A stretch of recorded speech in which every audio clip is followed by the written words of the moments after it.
반갑습니다. 네, 오늘은 좋은 날, 부처님 오신 날. 이맘때쯤이면 여기저기서 들리는 노래인데요. 저도 이 노래 참 좋아합니다. 여러분 좋아하시죠? 참 좋아하시면 한번 불러봐 주시죠. 뭐, 오늘은 좋은 날, 부처님 오신 뭐 이런 느낌적인 느낌으로 가야 되죠. 자, 그런 것으로 네, 오늘이 좋은 날인데는요. 또 다른 이유가 하나 있는데요. 시청자 여러분들께서도 화면에 비친 이분의 얼굴 보고 무척 반가우실 것 같아요. 네, 자신감의 막내가 공부를 하러 떠나고 우리 빈자리를 채워주러 오신 분인데요. 네, 빈자리를 채워주는 것을 넘어 무척 든든해지는 얼굴이죠. 저희 BBS 불교 방송의 상큼함을 담당하고 계시는 김미영 아나운서님께서 드디어 저희 자신감에 합류하셨습니다. 네, 격한 환영 이런 느낌이에요. 감사합니다. 네. 네, 자연스럽게 가시면 되고요. 네. 네, 저희 자신감에 합류해 주시니까 원래 저희 자연 스님이 마블에서 거의 타노 스님에 가까운 그런 위치를 차지하고 계시는데 네. 이제 최근에 저희한테 합류하셨으니까 약간 캡틴 마블 같은 느낌이 네, 타노 스님과 이렇게 대척점에서 네, 균형을 잡아주실 분이 오신 것 같습니다. 아유, 네, 감사합니다. 제가 사실 자연 스님 TV로만 뵙다가 너무 만나고 싶었는데 만나서 반갑고요. 또 우리 불벤저스도 유심히 제가 지켜보고 있었어요. 네.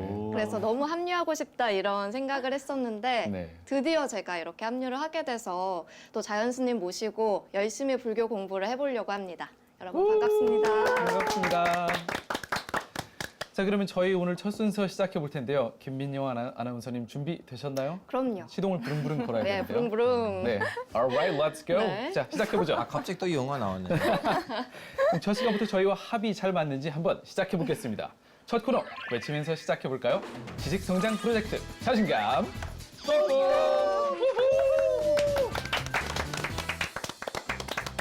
네, 저희 첫 시간 자신감 뿜뿜 시간은요. 인문학계의 끝판왕 저희 자연 스님과 함께 매주 한 가지씩 호기심이 완전 돋는 주제들에 대해서 지식과 지혜를 구해보는 시간입니다. 네, 그렇습니다. 매주 다양한 주제로 많은 재밌는 이야기를 나눠보고 있는데요. 스님 주제 공개해 주시죠. 예, 오늘 주제는요. 앞쪽에서 우리 용태 아나운서님 말씀하신 것처럼 부처님 오신 날 관련해서 기류의 탄생, 부처님 오신 날이라는 주제를 준비했습니다.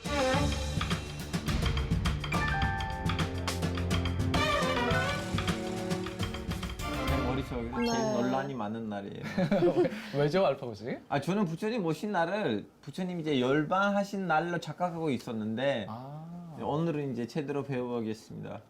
그리고 참고로 그냥 보일 때 말씀드리면 부처님 오신 날 이거는 띄어쓰는 게 아니에요. 그냥 모두 한 붙였어야 방에, 돼요. 한 방에 다 붙였어야 돼요. 저도 자리 없어가지고 이렇게 같이 만들면 예뻐 보이니까 그럴 줄 알았는데 띄었으면 틀리는 거. 저도 네. 대한불교, 특별히 네. 대한불교 조계종도 띄었으면 틀리는 거예요. 네, 왜 그렇게 만들었을까요? 그게 이제 한 단어로 그렇죠. 들어가는 거니까요. 네. 네, 특별히 부처님 오신 날을 맞아서 준비가 된 주제인 것 같은데요. 스님 뭔가 길 위에 탄생이란 게 의미심장해 보여요. 그렇게 이게 이제 말장난 할 때 많이 쓰이는 네. 표현이잖아요. 왜냐하면 부처님이 이제 왕궁, 그러니까 왕자 출신인데도 불구하고 결국 길에서 태어나셔서 길에서 돌아가시는 거고, 이 길이라는 의미가 모든 곳에 소통한다라는 뜻도 되지만 동아시아에서는 이제 길도자 해가지고 진리에서 와서 진리로 간다라고 해서 그 다음에 부처님을 열애라고도 하시는데요. 열애가 진여에서 와서 정각으로 간다. 뭐 이런 의미들이 있어요. 그래서 열애, 여거가 원래는 같은 뜻입니다. 온다, 간다라고 하는. 그래서 깨달음에서 와서 깨달음으로 가는. 열에서 터키에서- 레가 뭐 올레자, 거가 갈고자에서 예. 거기서 열은 무슨 유자였죠, 혹시? 같은 여자. 같은 유자. 예. 터키에서도 길은 그 운명이자 수행의 의미가 있어요. 네. 그래서 비유할 때는 많이 써요. 길, 수행한다, 길, 나의 운명이다. 그래서 이제 부처님 태어나시고 뭐 이런 거에 대해서 오늘은 말씀을 드려볼 건데요. 인도라고 하는 나라가 어떻게 보면 시간적으로는 상당히 개념이 약간 부족한 그런 나라예요. 그래서 대륙이죠. 공간적인 사고 방식은 아주 탁월한데요. 시간적 사고가 약간 다릅니다. 그러니까 동아시아는 시간적 사고를 하는 그런 흐름이 있고 인도는 공간적 사고를 해요. 그래서 부처님 경전을 보면 모든 경전의 특징 중에 하나가 장소는 언제나 나옵니다. 처음에 경전을 이렇게 펼치면 여시함은 일시에 그래서 한때라고만 나오고 그다음에 어느 장소는 나와요. 그게 뭐 기원정사든지 영축상이든지 이렇게 장소에 대한 얘기는 뚜렷하게 나오는데 그게 어느 때라는 얘기는 잘 안 나와요. 그래서 인도 문화권의 특징이 이 역사가 없다라고 하는 게 있어요. 그런 얘기 들어보셨어요? 역사가 없는 나라? 아니 그렇게 유구한 그 시간을 흘러왔는데 아니 역사가 여기서 없다는 역사서, 건? 그러니까 아, 역사적인 서술 이런 기록이 개념이. 없다. 예. 네. 우리나라 같은 네. 경우는 여러분들 아시는지 모르겠는데 우리나라가 전 세계의 기록유산, 세계 유네스코 기록유산으로는 독일 다음으로 많은 나라가 우리나라예요. 진짜 죽자고 기록했죠. 동아시아는 이 기록하는 문화가 굉장히 뛰어난 거죠. 그래서 역사주의라는 게 있어서 시간적 기록에 대한 개념이 아주 뚜렷합니다. 그래서 공자 같은 경우는 태어난 생일, 그 다음에 돌아가신 기일이라고 하는 게 다 기록이 되어 있어요. 춘추라고 하는데 보면 기록이 되어 있어요. 아마 생일은 거짓말일 겁니다. 그러니까 공자가 자기 정확하지 않은- 생일을 판단하기는 좀 어려웠을 거예요. 그때 상황들을 보면 안징제라고 하는 당신 어머니가 너무 힘든 상황에서 나서 아마 날짜 기억이나 이런 것들이 다 불확실할 거예요. 근데 돌아가셨을 때만 하더라도 이미 공자는 어느 정도 위치가 떴죠. 요즘 속된 말로 하면 떴기 때문에 그 기록은 뭐 거의 신뢰할 만합니다. 그런데 부처님 같은 경우는 사실은 생일도 그렇지만 언제 태어나셨는지도 정확하지 않아요. 그래서 지금부터 한 2400년에서 2600년 사이까지 막 범위가 굉장히 넓습니다. 그 근처에 생존하셨다라고 하는 거고 부처님 탄생에 대한 것뿐만이 아니고 인도에서는 중국의 진시황급에 해당하는 게 아쇼카 왕이에요. 전인도를 아쇼카 왕, 최초로 통일한. 근데 아쇼카 왕에 대한 기록도 없습니다.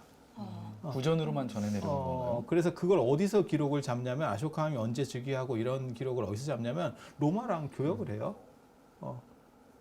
그래서 그쪽 기록에 남아 있는 걸 가지고 인도 걸 잡아내는 거예요. 그래서 인도 사람들은 이 세상을 매트릭스라고 생각하는 거예요. 그래서 이건 기록할 필요가 없어라고 생각하는 거예요. 그래서 기록 자체에 대한 뭐랄까 역사에 대한 인식 이런 부분들이 별로 없습니다. 그럼 인도 사람들은 기록을 하지 않으면 다 머릿속에 간직하는 건가요? 그러니까 외우는 문화는 신성하다라고 하는 거고 그러니까 역사적 기록에 대한 필연성을 잘 못 느껴요. 이 세상은 어차피 꿈이고 깨어나면 별로 허상이다라고 생각을 하기 때문에 이것에 대한 투철성이 떨어지는 거예요. 그래서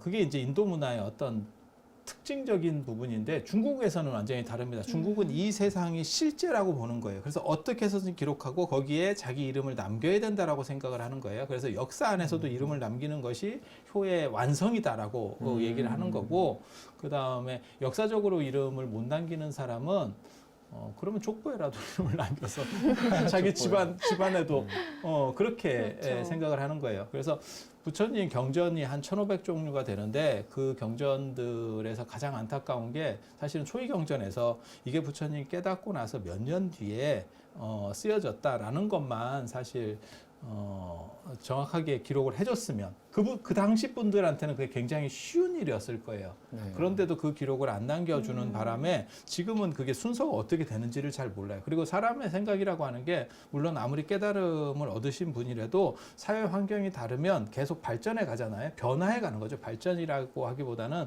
변화해 가는 거죠. 그 변화에 맞춰서 이어른 같은 경우가 특징이 응병여약이라고 해서 거기에 적합한 가르침을 주시거든요. 그러니까 그런 흐름들이 어떻게 바뀌었는지를 알 수 있는 이런 판단잣대들이 되는데 그런 네. 부분들을 우리가 이해하는데 상당히 어렵습니다. 네. 그러면 기억에만 의존을 하다 보니까 그 나중에 변질이 될 수도 있고 그럼 서로 의견이 좀 충돌하는 경우도 잦을 것 같아요. 뭔가 딱 명시된 게 없으니까요, 예, 스님. 그런 것들이 있어요. 그 다음에 뭐가 있냐면 예전에는 기록하는 방식이나 문자나 이런 것들도 다 통일이 안 돼 있고 지금 이제 부처님 오신 날도 이제 문제가 되는 게 우리는 이제 4월 동아시아는 4월 8일로 해서 그래서 예전에 4월 초의 8일 라고 하는 개념을 썼었던 거고 그런데 이제 동남아시아나 이런 데에서는 이제 보름 15일을 쓰는 이런 부분들이 있는 거죠. 그래서 그런 날짜에 대한 것도 있고 달도 다른 경우가 있어요. 우리는 4월 달, 그 다음에 다른 쪽에서는 5월을 쓰는 경우들도 있고요. 왜냐하면 옛날에 역법도 달라서 그래요. 지역마다 역법이 달라서 그래요. 음령이죠. 이거는 양력 아니죠. 4월 15일, 4월 8일이라고. 네, 그러죠. 음력. 네, 네. 네. 그리고 중국 달력하고 또 인도 달력이 달라요. 그래서 지금 같이 전 세계가 하나의 어떤 동일 기준을 가지고 사용하고 있어라고 하는 거는 요즘 얘기인 거고요. 옛날에는 뭐 아마 우리나라 안에서도 조선시대 때 네. 우리나라 안에서도 거리 단위나 뭐 도량형이나 이런 것들이 조금씩 달랐을 거예요. 그래서 예전 사회에서 이제 제일 심각하게 여겼던 게 도량형을 속이는 거거든요. 약간씩 이렇게.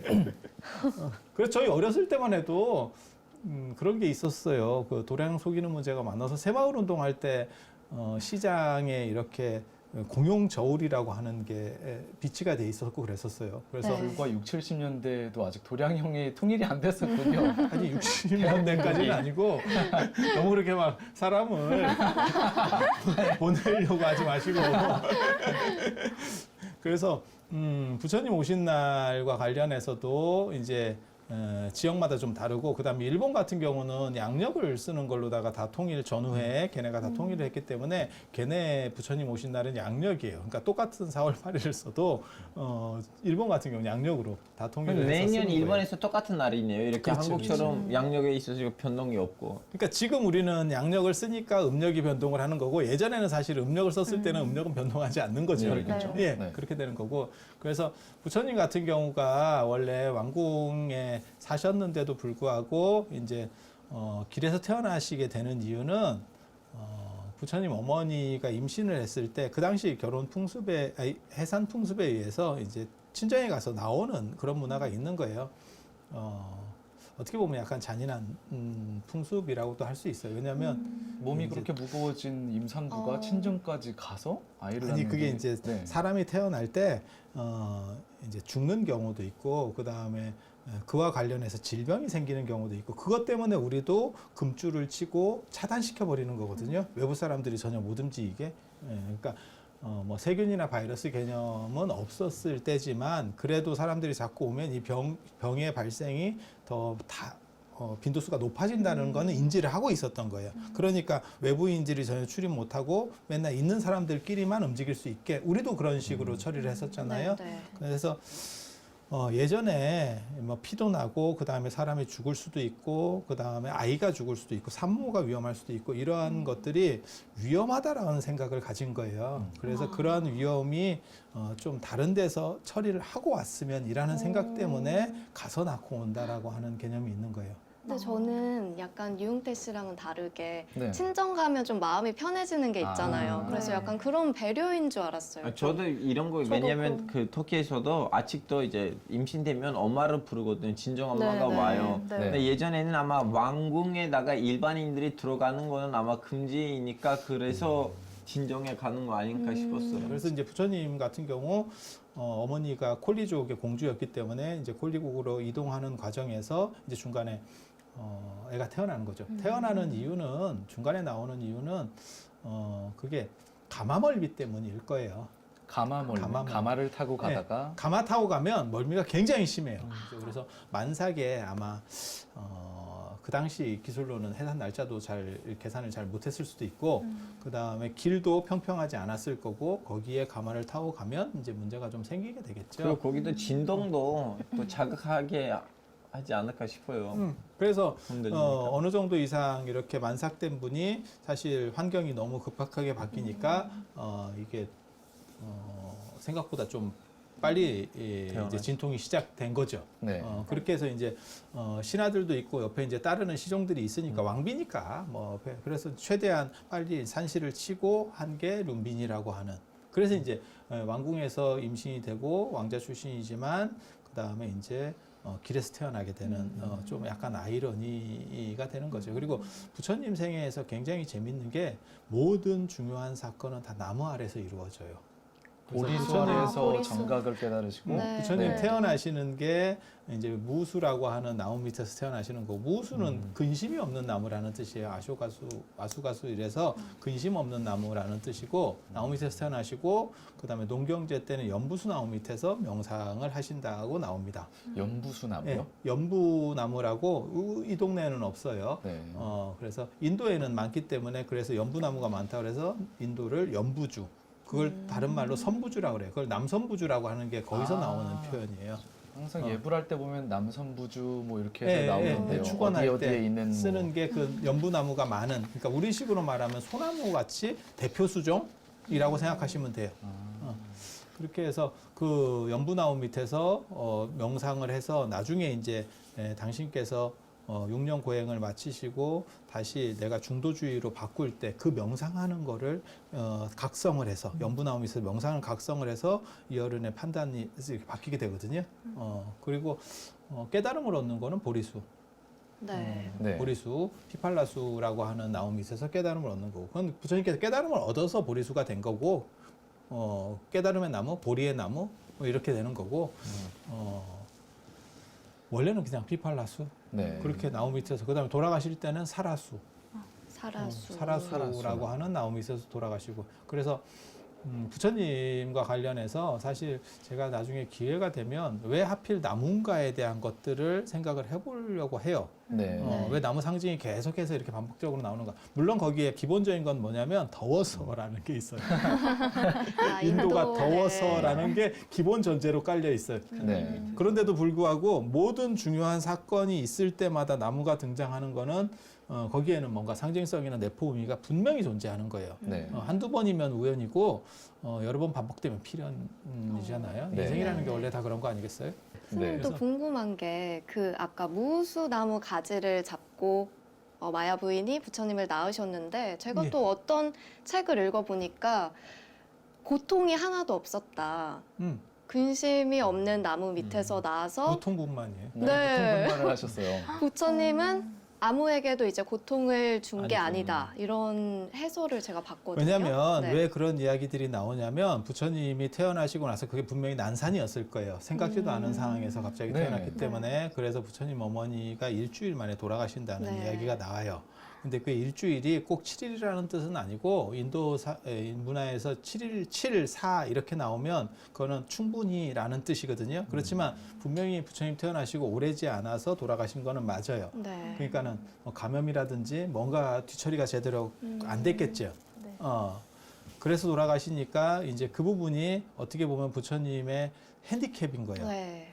그러니까 그 부분을 해소하기 위해서 그런 전승들이 만들어지는 거예요. 근데 사실 어떤 사람이 태어나느냐, 그 다음에 아까 지금 유홍태 아나운서님 말씀하시는 것처럼 누가 어떤 조건에서 태어났기 때문에 위대하다라고 하는 건 사실은 별 가치는 없다고 생각해요. 저 같은 경우는 그 사람이 낮게 태어나든 높게 태어나든 어떻게 행동해서 자신을 극복하고 어떤 위치를 만들어내고 그 다음에 그것을 통해서 세상 사람들에게 도움을 줬느냐라고 하는 게 사실은 더 의미가 있다라고 생각을 하는 네. 거고, 그게 사실은 불교적 관점이에요. 네. 그러니까 태어나는 것으로서 보지 말고 그 사람이 사는 걸 가지고 판단을 해보자. 라고 하는 거고, 그 다음에 이제 부처님 이야기 중에서 제일 많이 나오는 게 태어나자마자 7걸음을 걷고, 그런 얘기 들어보셨어요? 네. 이렇게 천상천하 외치셨다. 유화독전 이렇게. 걸음마다 연꽃이 뭐 바닥에서 피어났고 예. 그 다음에 천상천하 유화독존이라고 외치셨다. 이렇게 아니, 태어나자마자 직행칠보거든요. 제가 그런 것도 논문을 썼었는데, 태어나자마자 7걸음을 걷는 거고, 그 다음에 손을 이렇게 하면서, 네. 그러니까 7걸음을 걸을 때 벌써 태어나자마자 이렇게 하는 거예요. 그러면서 7걸음을 걸으시는 거거든요. 약간 이걸 세러리 나이트 디스코 같은 천지인이라고 하는데, 이걸 천지인, 하늘을 가리키고 오른손으로 하늘을 가리키고 네. 왼손으로 땅을 가리키는 겁니다. 근데 이제 동아시아에서는 이걸 반대로 하는 경우들도 있어요. 근데 이건 잘못된 거고, 원래는 이렇게 가리키는 거고, 그 다음에 그러면서 천상천하 유화독존 일체계고 뭐 아당한지 이렇게 수행 본기경에 나오는 게 가장 뭐랄까 표준적, 이 개성이 다 다릅니다. 좀씩. 네. 좀씩 다른데 개성도 달라요. 약간 그 뭐 버전에 따라서. 무슨 판에 따라서 버전에 따라서 약간씩 달라요. 근데 그거는 네. 이제 번역상의 차이 정도로 이해해도 될 정도로 뭐 무방합니다. 그래서 그거를 뭐라고 해석하냐면, 이제 이거는 이제 상징이거든요. 사실은 부처님은 평범하게 오셔서 깨달음을 당신이 스스로를 극기해서 수행을 통해서 깨달음을 얻었을 때 부처님이 되신 거예요. 네. 그러니까 그 전에 처음부터 이렇게 세게 오실 필요는 없어요. 이렇게 세게 오는 구조는 대부분 신화 속에서 나오는 구조들이에요. 근데 왜 이런 이야기가 덧붙는 거냐면, 인도에는 이제 가장 강력한 신들이 있어요. 예수 신화 정도가 아니고 예수 신화 그 정도의 뭐 이렇게 뭐 병이나 고치고 뭐 물고기 몇 마리로 사람들이랑 먹이고 이 정도 급이 아니고 세상을 들었다 놨다 하는 신들이 있어요. 우주 전체를 그냥 막 줬다 폈다 하는 신들이 네. 있어요. 그게 뭐 크리슈나, 라마. 신나라. 그러니까 지금 방금 뭐 알파고시 얘기하는 뭐 비시누, 그 다음에 브라흐만, 시바 그다음에 신도 시바 있고. 네. 이런 거는 이제 큰 신들이고 네. 그 다음에 이 신의 비시누 신의 화신이 대표적인 게 인도 사람들이 가장 좋아하는 그게 이제 크리슈나하고 라마예요. 그래서 바가바드 기타 이런 거 들어보셨어요? 그런 책? 네. 그게 이제 크리슈나 이야기예요. 전쟁 서사 아닌가요? 맞아요. 그 신들의 전쟁 이야기. 라마야나라고 하는 것도 얘나 스리랑카랑 이렇게 충돌. 그래서 인도 사람들이 이제 좋아하는 이름에 크리슈나나 라마라는 이름이 들어가요. 혹시 라마 크리슈나 이런 사람도 뭐 있고 크리슈나 무르티 뭐 이런 사람들 뭐 이렇게 요가나 명상으로 유명한 분들 보면 꼭 크리시나라는 이름이 네. 네, 심심치 않게 그렇게 보이더라고요. 아니면 요가 집들 보시면 간판에다가 뭐 라마 요가, 크리시나 요가. 아, 네. 아니면 레스토랑이 이런 거 크게 치워요. 인도 사람들은 네, 그 네. 굉장히 좋아하는 거예요. 네. 그래서 그런 양반들은 신이기 때문에 태어날 때부터 어떠한 신성성을 가지는 거예요. 그런데 불교는 사실 그거는 아닌데 그래서 이제 나중에 전에 불기 얘기할 때도 잠깐 우리가 그런 얘기 했었거든요. 불교에서 가장 중요한 것은 태어나는 게 중요한 게 아니고 깨닫는 게 중요한 거고 그 다음에 그 깨달음의 완성은 돌아가셨을 때이기 때문에 돌아가신 거를 기점으로 해서 불기를 우리가 산정을 한다. 그래서 아까 알파고 씨가 얘기한 부처님 오신 날이 부처님 가신 날인 줄 알았다라고 하는 것도 비슷한 의미에서 어떻게 혼란이 일어났던 걸 거예요, 아마. 그래서 그런 신들과 경쟁을 해야 되는 사건이 벌어지는 거예요. 이제 불교가 종교화되면서 불교는 원래 명상 집단이었다가 이제 종교화되면서 그런 신들의 이야기들과 경쟁을 해야 돼요. 그러니까 기독교 같은 경우도 마찬가지죠. 기독교에서는 예수가 온 날을 기점으로 해서 서기를 잡는 게 그건 신이니까 완전성으로 왔다는 거거든요.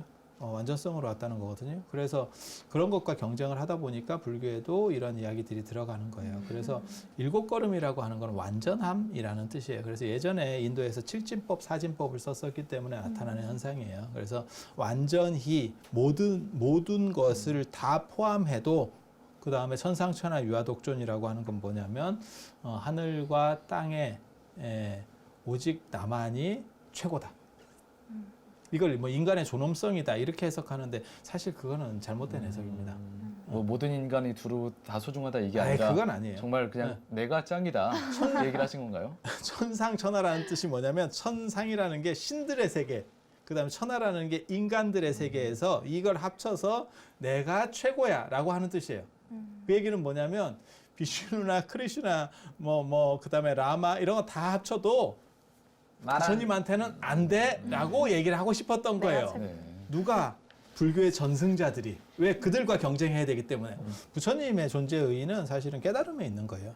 우리처럼 똑같은 인간으로 평범하게 태어나서 노력을 통해서 깨달음을 얻어서 신보다 더 대단했다는 게 의미가 있는 거지, 신보다 더 대단하게 태어났어요 이러면 문제가 됩니다. 이유가 뭐냐면 그러면 우리 같은 사람은 네. 노력해도 안 되잖아. 네. 맞아요. 그게 기독교 같은 경우는 예수는 신으로 태어났다라고 얘기를 하니까 어떤 일이 벌어지냐면 우리는 아무리 노력해도 신이 될 수는 없는 거예요. 천국에 갈 수는 있어도 신이 될 수는 없는 거예요. 그런데 불교에서는 뭐라고 얘기하는 거냐면 우리도 노력하면, 그래서 부처님 돌아가실 때 맨 마지막에 하신 얘기가 그게 저는 가장 진국이라고 얘기를 하는 거거든요. 그게 뭐냐면 방일하지 마라. 그러니까 놀지 마라. 나도 방일하지 않아서 지금같이 된 거다. 너네도 그렇게 하면 충분히 나같이 될 수 있다. 네. 그게 희망의 메시지가 되는 거지. 처음부터 태어날 때부터 완전히 달랐어요. 우리는 죽었다 깨나도 안 돼요. 이렇게 되는 건 아니에요. 그리고 한 가지 말씀드리면 이제 천상천하 유아독존 일체계고 오당안지인데 천상천하 유아독존은 부처님이야말로 최고로 대단하다라고 하는 어떤 존엄성, 그러니까 붓다의 존엄성, 당위성에 대한 표현이고, 그 다음에 일체계고 아당안지라고 하는 거는 일체 모든 세계는 우리의 삶은 고통 속에 있으니까 여러분은 행복하세요? 아 그래요? 나는 고개를 끄덕일지는 몰랐네. 내가 더 당황스러운데. 근데 저는 지금 이야기를 들은데요. 저는 이제 불자 아닌데도 이제 스님 그 부처님이 이렇게 왕자로 태어나시는 거 그리고 이제 원래 엄마가 아기를 출산하려고 가다가 길에서 태어나시는 이런 것들 합치면 왠지 우주가 진짜 부처님을 좀 약간 특별하게 왠지 좀 약간 저도 경험하지 그렇게 않았다는 거는 그 다 이렇게 뭐라고 해야 되나? 그냥 경험했었다고 하고 넘어가기엔 좀 그렇지 않을까 너무 싶어요. 특별한 존재가 왠지 좀 약간 때문에. 특별하게 태어나시는 거 뻔한 것 같아요. 아니 저는 생각이 좀 다른 게 평범한 거야말로 진리지 특수한 것은 진리가 아니다라고 보는 거예요.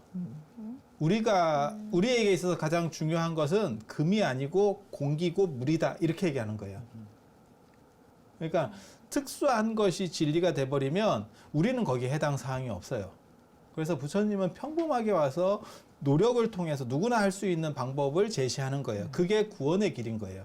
그래서 이 모든 세상에 고통받는 사람들을 내가 다 구원하겠다라고 하는 것은 그 양반이 보편성을 통해서 얘기를 하는 거예요.